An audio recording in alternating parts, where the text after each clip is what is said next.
അവിടെ പുതിയ തുണിയാണല്ല, ഒന്ന് ഇട്ടാല. യെസ്.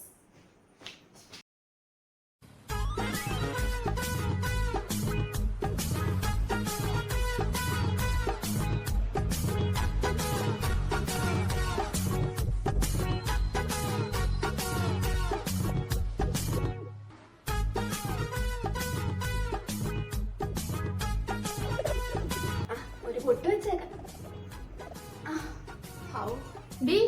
ഞാൻ ഇന്നലെ മേടിച്ച 2 തുണി നീ അതെടുത്തിട്ടോ? ഇനിയിപ്പോ എന്താടി, നിന്റെ തുണി എന്റെ തുണി വല്ലതും ഉണ്ടോ? നമ്മുടെ തുണി അത്ര. ഓ, ഇനി അങ്ങനെ പറഞ്ഞാ മതി.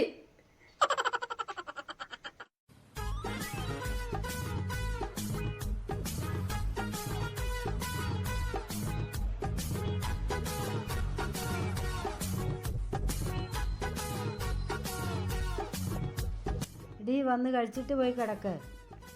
വരുവാ. എന്തുവാ ഉച്ചക്ക് സ്പെഷ്യല്? മീൻകറി ഉണ്ടോ? മീൻകറിയും വറുത്തതും എല്ലാം ഉണ്ട്. അമ്മ എന്നെ എനിക്കൊന്ന് വിളമ്പി വെക്കാവോ? ഞാൻ ഇപ്പം വരാം. ഓ ആയിക്കോട്ടെ.